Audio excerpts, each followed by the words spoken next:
Mishnah Gimel, Pirkei Avot, Shalom à tous, Boker Tov à tous, Kol HaKavod, tout ce monde qui vient étudier la Torah comme ça dimanche matin, c'est formidable. Alors on a Mishnah Gimel et nous dit ainsi. Oh, c'est une Mishnah qui pose beaucoup de problèmes de pensée juive. Antogninos ish Socho, Antogninos qui était de la ville Socho, qui bel Mishimon HaTzadik. Il a reçu de Shimon HaTzadik l'enseignement suivant. Alors d'abord on traduit, puis on va essayer d'expliquer. Ouaya Omer, il disait Al tiyu kavadim amishamshim et arab al menat le kabel pras. Ne soyez pas comme un serviteur qui sert son maître afin de recevoir une récompense. Et là, mais, savez-vous, kavadim amishamshim et arab, shelo al menat le kabel pras. Soyez comme des serviteurs qui servent leur rave sans attendre une rétribution. Vi mora shamayim alechem, et que vous ayez la crainte de Dieu. Alors, cet enseignement pose un très gros problème, parce qu'un des fondements du judaïsme, c'est notre foi en Sachar va'onesh, la foi en la rétribution et la punition. Le Rambam qui a résumé les 13 principes du judaïsme, il met dans les 13 principes Sachar va'onesh. Et d'autres qui n'ont compté que 3 principes, c'est croire en Dieu, Torah mi'ashamayim, et puis Sachar va'onesh. Donc Sachar va'onesh, c'est un fondement de notre foi. Alors, qu'est-ce que vient nous dire ici Issocho? Soyez pas comme des serviteurs qui servent leur maître à la condition de recevoir une récompense, mais soyez comme des serviteurs qui servent leur maître sans attendre une rétribution. Alors, on va voir ici d'abord ce que nous explique le Barthénoura. Alors, le Barthénoura nous explique que c'est l'enseignement premier de cette Mishnah est de nous dire qu'il faut servir Dieu avec amour. Nous avons 2 types de relations avec Hachem. Nous avons la relation d'amour et la relation de crainte. Et si vous voyez dans la Mishnah, eh bien, elle commence par l'amour, elle termine par la crainte. Vihi mora shamayim alechem. C'est-à-dire que la Mishnah veut nous enseigner, c'est un premier enseignement de cette Mishnah, que nous ne faisons pas les choses par peur, nous ne faisons pas amour. Nous aimons la Torah, nous aimons les mitzvot, et souvent nous aimons Hachem, bien nous voulons faire sa volonté. Alors, et puis d'un autre côté, nous devons le craindre, ce n'est pas notre petit copain. Explique le Ramban, Rabbi Moshe ben Nachman, que ces 2 manières de servir Hachem, celle de l'amour et celle de la crainte, eh bien, elles sont nécessaires pour les 2 types de mitzvot que nous avons. Nous avons des commandements positifs. Il faut manger dans la soukha, il faut jeûner à Kippour, il faut prier, il faut donner de la tzedaka, il faut visiter les malades, il faut consoler les endeuillés. Tout ça, ça fait partie des choses que l'on doit faire. Eh bien, ça, ce qui nous pousse à les faire, c'est l'amour d'Hachem. Et puis, il y a des commandements négatifs. Il ne faut pas voler, il ne faut pas tuer, il ne faut pas transgresser Shabbat, etc., etc. Eh bien, ça, on a besoin de la crainte. C'est-à-dire, l'amour, c'est le rapprochement envers Hachem. La crainte, c'est de savoir que ce n'est pas notre copain. Alors, le premier enseignement d'Antogninos ish Socho, ce n'est pas de dire qu'il n'y a pas de récompense, mais c'est de dire qu'il y a 2 manières de servir Hachem et qu'elles sont toutes les 2 nécessaires.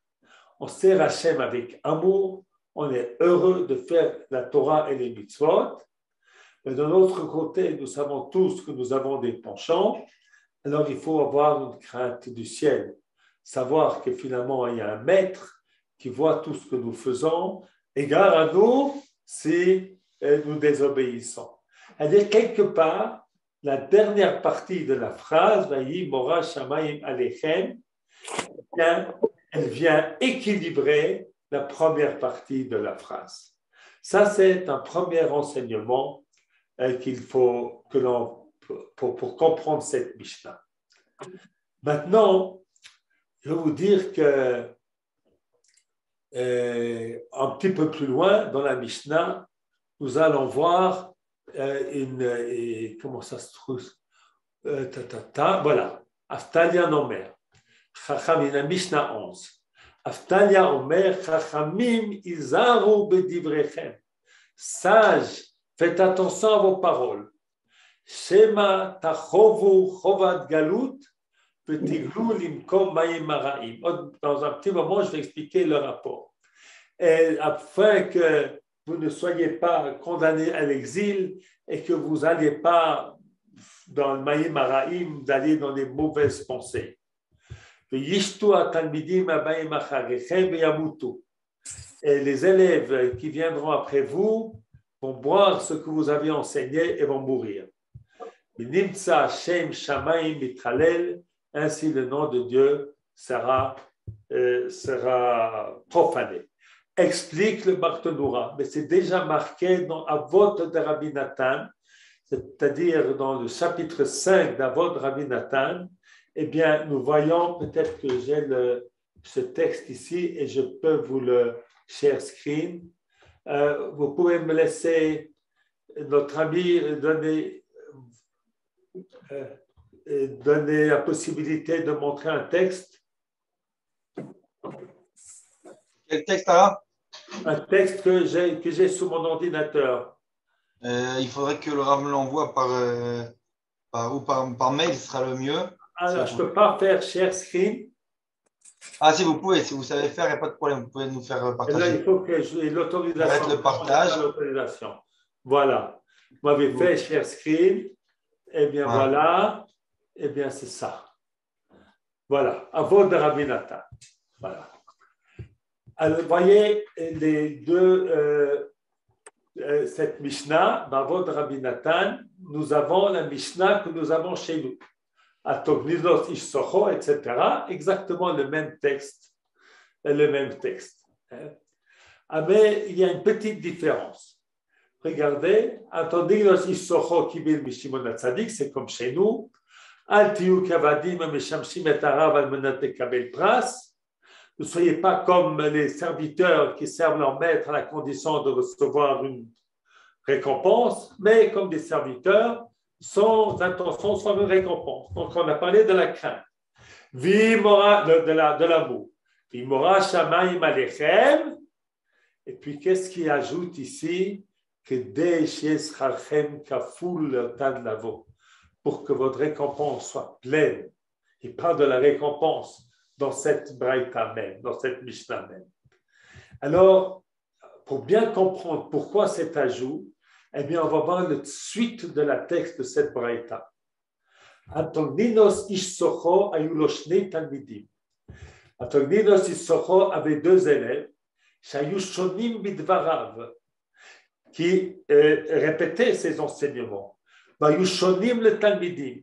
Elle répétait aux élèves, le talmidim, les élèves aux élèves. Amdou v'dig de kuacharehem. Eh bien, ils ont bien étudié l'enseignement d'Antoninos Ishsocho. Comment est-ce qu'on peut dire une telle chose?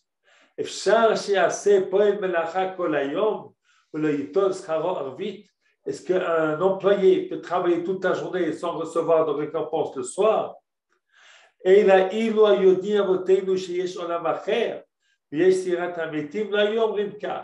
s'il savait qu'il y avait un monde futur, qu'il y avait la résurrection des morts, il n'aurait pas dit ainsi. C'est-à-dire qu'il n'y a pas. Ah, il n'y a pas Amdou Pirshum la Torah. Eh bien, ils ont abandonné la Torah. Les Sadducéens, la maison de Beitos, ils viennent des élèves d'Antoninos Ishsocho. Alors, maintenant, on va retourner à la Mishnah. Okay. Alors, on va terminer. Sdokim al Shum Tzadok, Sdokim, les Sadducéens à cause du premier qui s'appelait Tzadok, Beitosi al Shum Beitos, qui s'appelait Beitos. Vayu Mishtamshim Bekesel, Beklezav, Kolimen. Eh bien, ils passaient leur vie à faire des vacances, à utiliser des objets d'argent, des objets d'or. שלא הייתה דעתן גסה עליהם, אלא צדוקים אומרים, מסור יטו ביד הפרושים שהם מסתרים עצמם בעולם הזה, ובעולם הבא אין להם כלום. Ils disent, voyez, les prouchim, les religieux, eh bien, ils vivent mal dans ce monde-ci, et puis ensuite, il n'y a pas de monde à venir. Alors maintenant, on va revenir à la Mishnah, on va mettre fin à la stop share. Voilà. Alors voilà, j'ai terminé de rapporter. Et puis alors, vous me remenez la Mishnah. Voilà. Alors maintenant, vous allez comprendre ce que dit un petit peu plus haut. Voilà. Aftalion Omer. Chachamim izaru bedivrechem. Sage, faites attention à vos paroles. Shema tachovu chovat galut. C'est-à-dire dans les paroles d'Antoninos Issocho, il y a un véritable danger. De dire aux gens, servez le maître sans espoir de recevoir une récompense, eh bien, il y a le danger que finalement, les élèves qui vont venir après, eh bien, ils vont mal interpréter, ils ne vont pas comprendre cet enseignement. Alors, ils vont tout abandonner. Alors, voilà, donc c'est un premier enseignement qu'on a ici. Alors, on a vu premièrement qu'on peut expliquer que la première partie de la Mishnah, c'est l'amour de Dieu. La deuxième partie de la Mishnah, c'est la crainte de Dieu et qu'il faut trouver l'équilibre. Et c'était ça l'intention d'Antoninos Issocho. Pas de dire qu'il n'y a pas de récompense. Maintenant, on a vu un deuxième enseignement. Le danger des paroles des Issocho. C'est pour ça qu'Aftalion dit, faites attention à ce que vous dites. Parce que lorsqu'on demande à quelqu'un de servir Dieu sans attendre de récompense, eh bien, il peut penser qu'il n'y a pas de récompense. Et s'il pense qu'il n'y a pas de récompense, finalement, il va tout abandonner. Alors voilà, premier enseignement pour essayer de comprendre cette Mishnah. Maintenant, je vais encore ajouter un certain nombre d'éclaircissements pour bien comprendre l'enseignement de Antoninos Issocho. Ce qu'il a vraiment voulu dire. Alors, d'abord, le Tosfot Yom Tov. Tosfot Yom Tov, Rabbi Yom Tov Lipman, est un des autres grands commentateurs de la Mishnah. Alors, il dit, Chas v'shalom de penser que Antoninos Issocho voulait dire qu'il n'y a pas de récompense. Il dit, il a fait très attention à ses paroles. Il a dit, ne soyez pas comme des serviteurs qui servent leur maître pour recevoir une récompense. Et c'est comme ça qu'il a dit, mais il n'a pas dit ne servez pas Dieu pour recevoir une récompense. Qu'est-ce qu'il a besoin de dire Al-Tiyu Kavadi? Il aurait dû dire ne soyez pas. Alors il voulait dire il y a un niveau supérieur. Il y a un niveau simple, puis un niveau supérieur. Vous, mes élèves, eh bien, ne soyez pas comme... C'est bien de servir Dieu pour recevoir une récompense, mais soyez à un niveau supérieur. C'est ça qu'explique Rabbi Yom Tov Lipman, le Tosfot Yom Tov. Il dit c'est l'intention d'Antoninos Issocho, c'est d'appeler ses élèves d'aller plus haut. C'est-à-dire plus haut. C'est bien entendu. Il y a Gemara nous dit que celui qui donne la tzedaka pour que son enfant vive a raisé tzadik gamour. C'est considéré comme un tzadik complet, tzadik gamour. Et puis la même chose, il dit à propos de celui qui donne de la tzedaka pour avoir le olam haba. Eh bien aussi, rapporte Tosfot Yom Tov, celui-là aussi c'est un tzadik gamour, c'est un vrai tzadik. Maintenant, il y a des niveaux supérieurs. Et ça, c'est servir Dieu avec amour, sans attendre aucune récompense qu'il soit. Maintenant, j'aimerais quand même expliquer encore une explication supplémentaire. Peut-être. Ah, il y a une question sur le chat. Oui, j'écoute la question. Est-ce que la récompense est la relation à Dieu sans rien attendre et cela vient? Je n'ai pas compris la question, encore une fois. Est-ce que la récompense est la relation à Dieu sans rien attendre et cela vient plus tard? Ça veut dire quoi? Je n'ai pas compris. Qu'est-ce que ça veut dire et cela vient? Excusez-moi, je n'ai Que pas la compris. récompense, elle viendra de toute façon. Oui, alors ça, c'est bien entendu. La récompense va venir. Non? Va venir. Et c'est ça l'erreur des élèves d'Antogninos qui n'ont pas compris. Ils ont compris que la récompense ne va pas venir. Et dès le moment que tu te dis que la récompense va venir, eh bien, tu sous-entends que la récompense est importante. Et c'est pour ça que les élèves d'Antogninos, ils ont compris qu'il n'y avait pas. Parce que si tu dis il y a, alors automatiquement, tu dis quelque part, on va faire les choses pour cette récompense-là. Alors, moi, ce que je vais expliquer encore deux choses. La première, c'est le mot almenast, sous condition de Kabel Pras. On croit tous qu'il y a une récompense, mais on ne conditionne pas. Attends, on va voir aussi de quelle récompense il s'agit. Ça va être un deuxième élément qu'on va parler. Mais appelle-t-on la récompense de compréhension normale, bien vivre dans ce monde-ci, d'avoir le Olam Haba, eh bien, on ne fait pas des conditions avec le Créateur. Voilà, c'est ce que vient nous dire Antogninos Issocho. Et c'est ce que nous dit la Gemara quelque part en nous disant qu'après qu'on a dit qu'on a le droit de donner la tzedaka sous condition, parce que Dieu promet que la tzedaka ne va pas rendre pauvre. Maintenant, la Gemara dit quand même, attention, il y a une différence entre un juif et un non-juif. C'est un juif et un non-juif, ça ne veut pas dire des personnes juives, personnes non-juives, c'est des catégories de personnes. Que celui qui donne la tzedaka, finalement, il n'a pas reçu ce qu'il voulait. Il ne regrette pas la tzedaka qu'il a donnée. Alors, c'était ça que vient nous dire. On espère la récompense, mais on ne conditionne pas ce que nous faisons pour la récompense. Et c'est ainsi que nos avot, les ancêtres, Abraham, Yitzhak et Yaakov, on l'a peut-être dit la semaine dernière, ont le grand mérite de servir Dieu, alors que la récompense, ils n'ont rien vu de la récompense. En particulier Jacob, qui va mourir en exil, qui va avoir tous les malheurs du monde. Et puis sa foi ne va pas vaciller un instant. Eh bien, quelque part, nous voyons ici que la récompense n'est pas une condition sine qua non pour faire. Et c'est ce que nous disons, que celui qui donne la tzedaka, c'est ce qu'on appelle le goy dans la Gemara, c'est parce que s'il a donné la tzedaka, ou il a pris et puis il n'a pas reçu, il va tout jeter. Eh bien, nous, on ne jette pas. Nous, il ne faut pas jeter. Et c'est ainsi que c'est peut-être ça l'intention d'Antogninos Issocho, c'est ce mot almenat, sous condition. Mais on va encore aller un petit peu plus loin. On va essayer de comprendre le Mila Pras. Pras, c'est un prix, c'est un cadeau, ou c'est un paiement. C'est-à-dire que peut-être ce que voulait dire Antogninos Issocho, ne soyez pas comme des gens qui attendent le soir, pas le soir à la fin de la vie, le Olam Haba, mais dans ce monde-ci, de recevoir la récompense. La récompense est possible dans ce monde-ci, mais n'est pas obligatoire. Alors, Pras, ce n'est pas le Olam Haba. Le Olam Haba, on va encore expliquer un petit peu ce que ça signifie. Alors, il vient nous dire,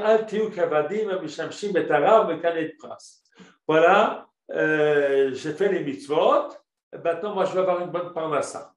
J'ai fait les mitzvot, je vais être en bonne santé. Eh bien, ça c'est pas ce qu'il faut être. Si c'est ce pras-là que l'on attend, eh bien, on risque d'être déçu. Parce qu'il y a une notion dans ce moment, dans le monde dans lequel nous vivons, Sadik veralo. Sadik, et puis dans ce monde-ci, il a beaucoup de souffrances, beaucoup d'épreuves, comme Yaakov Avinu. Vous savez, lorsque Moshe Rabbeinu s'est plaint que HaKadosh Baruch Hu n'a pas sauvé les enfants d'Israël, eh bien, HaKadosh Baruch Hu lui dit, Vaïraël, Abraham, Yitzhak et Yaakov. Je me suis, les avot, c'était pas comme toi. Ils ont eu plein d'épreuves, j'avais promis plein de choses, ils n'ont rien vu, ils ne se sont pas plaints. Non? Alors, ça, c'est ce prince immédiat. Parce que les avots, bien entendu, ils ont le prince de la durée. Et quel est ce prince de la durée auquel je ne pense pas quand on dit qu'il sera à penser à cela? Eh bien, c'est de Olam Haba. Le Olam Haba, c'est le monde à venir. Le monde à venir, c'est le monde des âmes. Le monde des âmes, eh bien, il est la conséquence de ce que nous avons fait dans ce monde-ci. Si dans ce monde-ci, on a servi Hachem, eh bien, lorsque notre corps s'en va, eh bien, l'âme, elle continue à vivre et puis à contempler Hachem Yitbarach. Alors, ce n'est pas de ce prince-là qu'a parlé Antoninos Issocho. Et puis, j'aimerais encore dire quelque chose d'autre qui est très, très important. Il y a, voilà, quelqu'un, il a travaillé pour un patron. À la fin de la journée, il reçoit un salaire, 100 shekels de l'heure, 50 shekels de l'heure, 300 shekels de l'heure, pour le travail qu'il a fait. Eh bien, peut-être qu'a enseigné Antoninos Issocho qu'il ne faut pas voir les mitzvot comme cela. Il ne faut pas voir les mitzvot comme une charge que l'on fait. Voilà, quelqu'un, il travaille très dur, il est caissier à Carrefour. Ce n'est pas le but de sa vie d'être caissier à Carrefour. Mais il est caissier à Carrefour parce qu'en fin de journée, il va recevoir sa paye. Alors, Antoninos Issocho vient nous enseigner, ce n'est pas de cela qu'il s'agit, la Torah. La Torah, ce n'est pas un prince extérieur. Faire la Torah, c'est déjà la récompense la plus grande et la plus belle qui puisse être. Celui qui est le serviteur, qui sert son maître pour recevoir une récompense, il ne comprend pas qu'il y a une valeur dans le service de son maître. Alors c'est pour ça qu'il a dit, il n'a pas seulement dit ne soyez pas, il a dit soyez comme le serviteur qui sert son maître, pas pour recevoir une récompense, c'est-à-dire qu'il voit dans le service lui-même une valeur. Alors, c'est-à-dire de penser que la récompense, elle est extérieure au monde des mitzvot que nous vivons, eh bien, c'est ça quand Issocho veut dire, ce n'est pas nécessairement cela. Il faut que tu comprennes que de vivre la Torah et les mitzvot, c'est le plus gros bonheur qu'un homme puisse avoir. Et vivre les Shabbats, vivre Sukkot que nous venons de vivre maintenant, bientôt vivre Chanukah, vivre les prières tous les jours, manger en faisant une bracha avant et après, toute cette vie qui est une vie d'un coup pleine de sens que nous avons. C'est cela le prince. Ce n'est pas un prince extérieur. C'est-à-dire, soyez conscients que vivre selon la Torah est en soi-même une valeur. Si c'était ça que les élèves avaient, bien sûr qu'il y aura une récompense dans son sein, dans le monde à venir, comme Dieu va décider. Mais il faut comprendre, c'est ce que voulait expliquer à ses élèves, Antoninos, sachez que de vivre la Torah a en soi une valeur extraordinaire. Une valeur extraordinaire. Alors, si on prend cela, on revient à ce qu'on disait tout à l'heure, amour et crainte. C'est l'amour, parce que lorsqu'on comprend que les mitzvot ont une valeur en elles-mêmes, que c'est elles-mêmes qui donnent le bonheur à celui qui les pratique, eh bien, on peut se dire qu'est-ce qu'on a besoin de Mora Shamayim. Alors, nous avons expliqué tout au début du shiur que Mora Shamayim avec la Ramban, c'est pour empêcher de faire des avérotes, parce qu'on a tous un yetzer. Maintenant, il y a peut-être encore une dimension, vie Mora Shamayim Alechem. Mora Shamayim, c'est finalement que toutes les mitzvot, on ne les comprend pas toutes. Il y a certaines qu'on comprend, qu'on fait avec joie, et puis d'autres qu'on comprend moins. Il faut les faire aussi. Alors après qu'on nous a dit, selon l'explication qu'on vient de donner, soyez comme les serviteurs qui comprennent que la mitzvah en elle-même est une valeur. La mitzvah en elle-même est source de bonheur. Eh bien, il faut quand même nous dire, Mora Shamayim Alechem. Il ne faut pas que vous dites, ça je fais et ça je ne fais pas. Voilà un peu ce qu'on peut tâcher d'expliquer pour comprendre notre Mishnah avec le Barthénoura, le Tosfot Yom Tov, et puis la Avot de Rabbi Nathan que nous avons vu. Et maintenant, on va passer à la Mishnah suivante. Yossi ben Yoézer, Isreda, Yossi ben Yochanan, Ish Yerushalayim, Kiblu Mehem. Regardez, c'est intéressant. C'est eux qui disent, mais ils ont reçu de leur maître. Ce n'est pas leur maître qui a dit. C'est intéressant. Kiblu Mehem. Ils ont reçu d'un Tovnidosh Socho. Ils ont reçu des Shimon HaTzadik. Maintenant, eux, ils vont interpréter ce qu'ils ont vécu chez eux de notre dimension. Alors, nous avons ici deux Mishnayot qui se suivent. Yossi ben Yoézer et Yossi ben Yochanan. Yossi ben Yoézer, l'homme de Tzrida, et puis Yossi ben Yochanan, Ish Yerushalayim. Ils disent des choses complémentaires, mais chacun a mis l'accent sur autre chose. Yossi ben Yoézer, Isreda dit, Ye beitra beitva vechachamim. Et ta maison soit une maison pleine de sages. Et Yossi ben Yochanan, Ish Yerushalayim, il dit, Yehi beitra patuach lirvacha, veyu aniyim bnei beitecha. Que ta maison soit ouverte et que les pauvres soient les habitants de ta maison. Eh bien, il y a ici dans ces deux visions, celle de Yossi ben Yoézer, Yossi ben Yochanan, c'est complémentaire. C'est ce que doit être une maison. Une maison doit être une maison où il y a la Torah. Beit va'ad chachamim. Mais ça doit aussi être une maison, patuach lirvacha. C'est une maison ouverte pour les pauvres, que les pauvres se sentent aussi à l'aise à la maison. D'ailleurs, il y a ici, alors je fais tout de suite une parenthèse, enfin parce que les Korani, Bene Betecha, le magnifique commentaire du Barthénoura. Il a des choses magnifiques, le Barthénoura. Alors, il nous dit ici la chose suivante. Je lis dans le Barthénoura. יהיו עניים בני ביתך, ולא יקנה עבדים לשמשו. מוטב שיהינו ישראל מנכסיו, ולא זרע כנען הערוב. Il dit, voilà, non, il a besoin de services. Eh bien, qu'ils prennent à ses services les pauvres et qu'ils leur donnent ainsi un bon salaire. Et pas qu'ils se fassent servir par des travailleurs étrangers. Et il parle ici de Canaan, des Cananéens, les maudits. C'est-à-dire, on nous enseigne ici de donner la priorité, de donner le travail à nos siens. Alors, c'est quelque chose qui n'est pas évident lorsqu'on lit le texte. On lit le texte, on voit qu'est-ce qu'on comprend, les pauvres sont fils de ta maison. Eh bien, ça veut dire qu'il faut leur donner un repas, les inviter à la maison, leur donner à dormir s'ils n'ont pas où dormir. Eh bien, il nous dit non.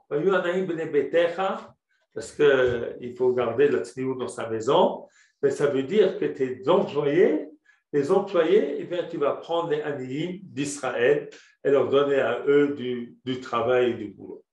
Alors, maintenant, on va reprendre l'enseignement de Yossi ben Yoézer, qui nous disait Yehi beitra beitva vechachamim, que dans ta maison, invite des sages pour t'entendre Torah dans ta maison. Et puis, mitavek, c'est du mot avak, poussière. Eh bien, il y en a qui expliquent, ça veut dire assieds-toi par terre pour pouvoir écouter leurs paroles. Ou bien suis-les, puis dans les chemins, ils montent la route et de la poussière. Eh bien, tu profites de leur poussière pour, c'est-à-dire tu les suis. Et bois avec soif leurs paroles. C'est-à-dire ici, la Mishnah nous enseigne la place d'un sage de Torah, d'un vrai sage de Torah dans la vision juive. Et pour bien comprendre ça, je vais raconter une petite histoire, si on me permet. Eh bien, cette histoire, ce sont deux voisins. L'un qui est un rabbin très important, sage, qui a étudié beaucoup, qui a des enfants. Et son voisin, un homme tout simple, qui a aussi des enfants. Tous les deux vont dans la même école. Eh bien, les enfants du rabbin, eh bien, ils font plein de problèmes. Et le père est appelé plusieurs fois à l'école pour essayer pour recevoir des remontrances, des remontrances à son fils.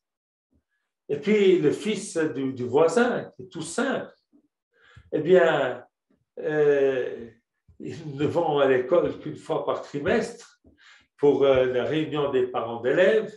Et qu'est-ce qu'ils reçoivent? Ah, votre fils extraordinaire, bon élève, gentil, etc. Alors, ce Rav-là est allé voir son rabbi. Il dit, tu peux m'expliquer pourquoi moi, qui étudie tant de Torah, je n'ai pas cette chance-là? Que mes enfants, ben, ils font tant d'histoires, tant de problèmes. Alors, il lui dit, je vais te dire pourquoi. Parce que ton voisin, lorsque le fils revient à la maison et qu'il raconte que le maître a dit d'enseigner telle chose, d'enseigner tel enseignement, eh bien, il dit, waouh, magnifique, magnifique, extraordinaire. Et puis toi, ton fils revient avec quand son maître a dit, waouh, il n'a pas vraiment bien compris la Gemara, il n'a pas vraiment compris, le sens est un petit peu différent. Et puis, lorsque ton fils a fait une phrase que toi tu dis, voilà, tu vas à l'école, le rave important, bon, passez outre. Et puis, ton voisin, s'il reçoit la moindre remarque, prenne le fils et le corrige, fais attention, respecte tes maîtres. Alors, cette histoire, eh bien, voilà. Et d'ici, toi, tu deviens de nouveau humble par rapport au maître de ton fils, eh bien, tes enfants aussi, eh bien, ils vont devenir des élèves modèles. Alors, on nous enseigne ici le rapport envers le maître. C'est bien difficile aujourd'hui où la notion de kavod, de respect, eh bien, est une notion qui n'existe plus tellement. Alors, cette Mishnah vient nous dire, attention, mettez la place aux sages de Torah et puis essayez de prendre leur enseignement et d'écouter leur enseignement. Ceci dit, il faut savoir qu'il faut toujours rester quelqu'un avec sa propre conscience. Avec sa propre conscience, et ça c'est une Mishnah dans le Sechet Horayot qui nous l'enseigne. Elle nous dit, les grands sages avaient déclaré que telle chose était cachère, et lui, qui est un élève, il sait que ce n'est pas cachère. Eh bien, il ne faut pas qu'il mange ce qu'il sait qu'il n'est pas cachère. C'est-à-dire qu'il doit avoir sa propre conscience. Parce que s'il n'a pas notre propre conscience, eh bien, on peut suivre de manière aveugle. Et lorsqu'on suit de manière aveugle, on peut tomber en danger. On a eu ces dernières années en Israël bien des exemples de grands rabbinim qui malheureusement, ce n'est pas des vrais, c'était des faux, c'était des rabbinim déguisés. Mais nous, comment est-ce qu'on peut savoir si c'est un rab déguisé ou un vrai? Alors, c'est des rabbins déguisés qui ont fait des choses pas bien, qu'on ne peut pas raconter ici, parce qu'on ne peut pas raconter des choses pas bien. Eh bien, ça veut dire que malgré qu'on envoie avec soif leurs paroles, on doit garder toujours notre conscience, notre réflexion. Et si on a un doute sur ce qu'on en a reçu, eh bien, allez voir quelqu'un d'autre. Est-ce que vraiment c'est comme ça? Est-ce que vraiment c'est comme ça? Dès le moment que les choses paraissent un petit peu étonnantes. Voilà. Alors, on nous enseigne ici qu'en ce qui concerne ceux qui sont vrais, eh bien, prends leur enseignement, écoute ce qu'ils disent avec soif. Qu'est-ce que ça veut dire avec soif? Ouais, j'ai entendu déjà ça. Voilà. Non, essaye toujours de voir. Même dans un enseignement que tu sens déjà avoir entendu une fois, il y a peut-être un petit chidouche. Il y a peut-être le fait de répéter te permet de l'intégrer mieux. Eh bien, sois quelqu'un qui a toujours envie d'étudier et pas quelqu'un qui est fatigué de l'étude. Et maintenant, on va passer à la Mishnah. Il ne nous reste plus beaucoup de temps. Oui. C'est vrai que tout à l'heure, il y avait d'autres questions que je n'ai pas fait attention dans le chat. que Rav n'a pas répondu. Et une question, c'était être déçu, n'est-ce pas pour grandir? N'est-ce pas le sens de la déception par rapport à la Mishnah avec Andy Knossi-Soro? Être déçu, n'est-ce pas, pour grandir? N'est-ce pas le sens de la déception? Je n'ai pas compris la question. Vous pouvez me l'expliquer? Alors, pour l'expliquer, parce que je vois dans ce qui est écrit dans le chat, en gros, la déception, c'est pour grandir, passer à l'étape supérieure. Est-ce que c'est pas ça le sens de la déception, d'être déçu afin de mûrir, on va dire? C'est possible. Je ne sais pas, je n'ai pas réfléchi à ça. Alors, je n'arrive pas pouvoir. Excusez-moi, il faut demander à la personne et qu'elle me pardonne, que je n'ai pas vraiment compris ce qu'on attend de moi ici. Evelyne, si vous pouvez ouvrir votre micro une seconde, peut-être expliquer au Rav. Oui, bonjour. Vous êtes pardonné. Je voulais tout simplement dire que nous vivons l'expérience de la déception pour nous rencontrer dans ce manque, dans cette souffrance ou dans cette tristesse, ça dépend le sentiment qui peut émerger, de manière à grandir, à s'élever. Ah, j'ai compris maintenant. N'est-ce pas là le sens dans la vie de la déception? Tout à fait. Alors là, vous avez dit une très belle chose et je peux qu'approuver ce que vous avez dit. Madame a dit la chose suivante, elle nous a dit que les difficultés qu'on a dans la vie, ça c'est le sens des souffrances, des épreuves, eh bien, elles permettent de grandir. C'est un petit peu lorsqu'on nous dit dans Parshat Vayera, Elohim Nissa et Abraham. Dieu, on traduit en général, a mis à l'épreuve Abraham, et puis d'autres expliquent, Nes, Rashi rappelle, Nes, c'est comme un étendard, montrer combien est la grandeur d'Abraham. C'est-à-dire la déception, c'est-à-dire lorsque quelquefois on n'a pas reçu immédiatement ce qu'on en attendait, eh bien rester fidèle, eh bien ça c'est la véritable grandeur. Eh bien c'est tout à fait ça, c'était ça nos avot. Nos ancêtres, Abraham, Isaac et Jacob, eh bien ils ont grandi par les difficultés qu'ils ont eues. Nous aussi, lorsque nous avons des difficultés, eh bien ça nous fait toujours avancer. Alors on vous remercie pour ce message. Voilà. On peut peut-être demander à Evelyne si vous pouvez aussi poser votre deuxième question du chat qui n'a pas été posée. Oui, c'est quoi la deuxième?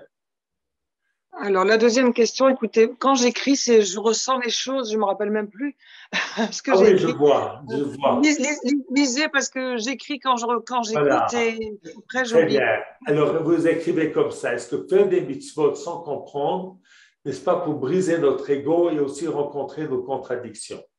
Eh bien, la première partie, j'ai bien compris. Notre ego, c'est notre orgueil.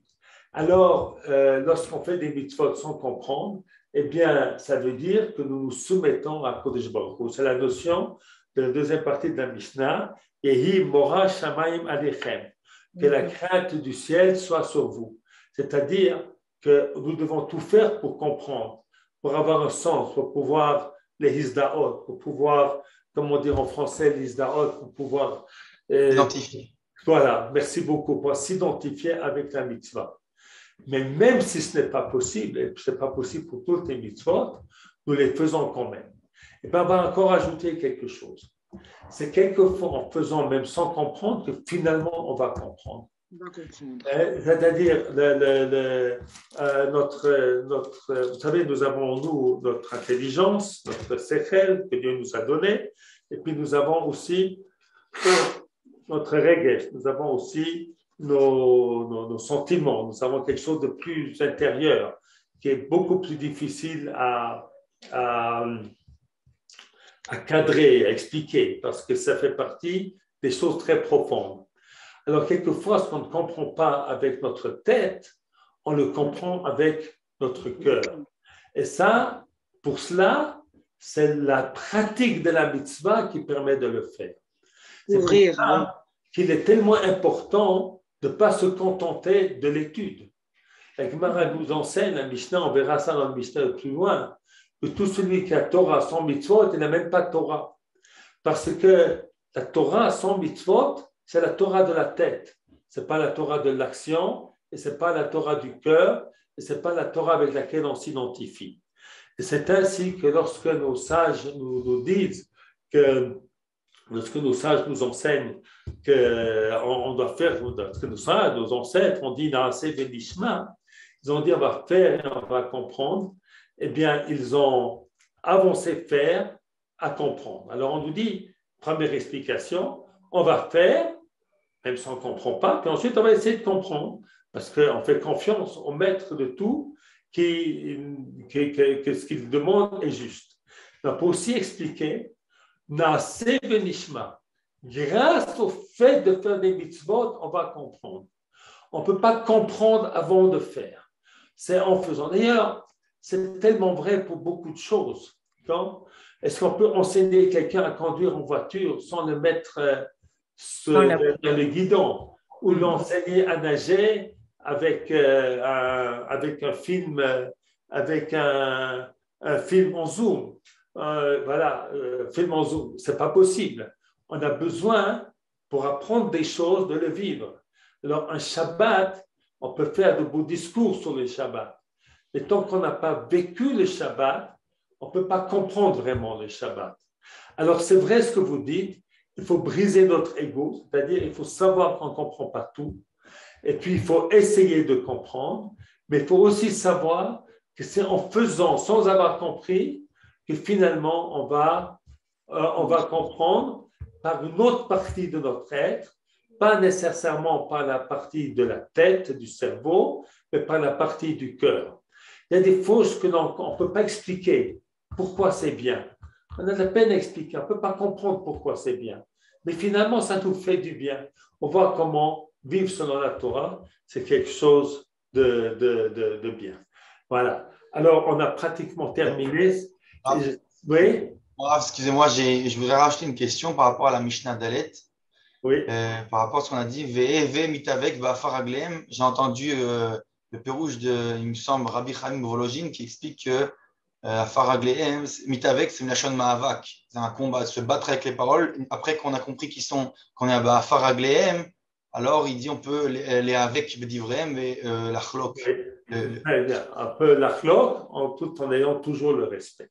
Voilà, ça, ma question, c'est ça, est-ce qu'on peut l'achlok du vivant du Talmid Chacham, du Rav, ou qu'après sa mort? Non. Alors, il est bien entendu que chacun qui étudie la Torah de manière certaine, eh bien, il a le droit de dire son opinion, même si ce n'est pas l'opinion de son Rav.